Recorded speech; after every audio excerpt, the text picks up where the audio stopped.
I couldn't speak. I wanted to. I wanted to say her name, to run to her, to hold her, to scream, to pray. But my body wouldn't move. My mouth stayed shut. My limbs were stone, and all I could do was stare as she stepped into the room. Each step left a trail of water on the floor. Not dripping, leaking. Like the water wasn't just on her, but inside her. Like her body was a container filled with black pond water, and every motion let a little more escape. She smelled like mildew and dead leaves. I didn't recognize the voice that came out of my own mouth. It was a whisper, but it felt like it came from someone else entirely. Evelyn, she tilted her head, the way she used to when I'd catch her stealing cookies before dinner. Except now, the tilt was too sharp.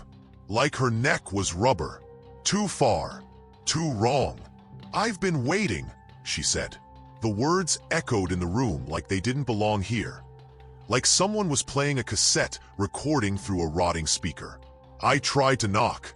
I tried to be patient. But you never came down. My heart was beating so fast I thought it might stop altogether. I could hear it. Not just feel it. It thundered in my ears, trying to drown out her voice, but it wasn't enough. You were supposed to save me, Daddy. She stepped closer. Her bare feet squished on the wood. You heard me. I know you heard me. I screamed.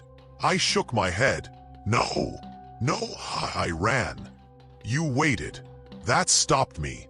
I saw you, standing there on the shore, looking right at me, and you didn't move. I wanted to scream that she was wrong, that she didn't see what really happened, that I did run, but I slipped, that by the time I got up, she was already under, that I dove in, and it was too late, that I pulled her out, but her lips were already blue.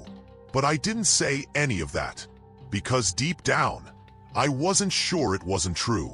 She came to the foot of my bed, stared at me.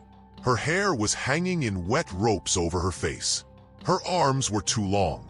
Her fingers ended in something almost like nails, but darker, jagged, sharp. You buried me, she said.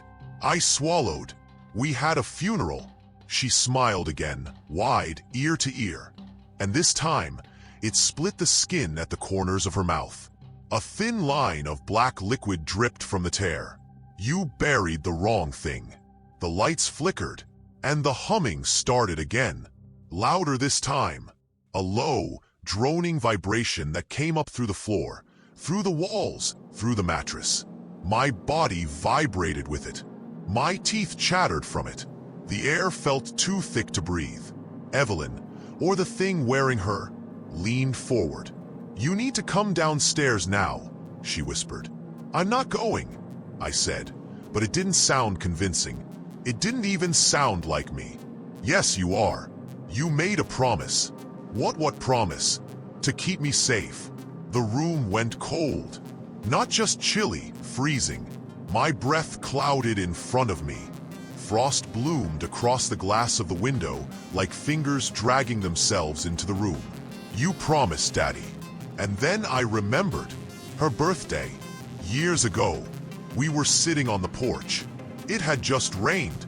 She was scared of the thunder. I'd pulled her onto my lap and whispered, "Nothing bad will ever happen to you, baby. I promise." I'd meant it. I swore I'd meant it. But I'd broken it.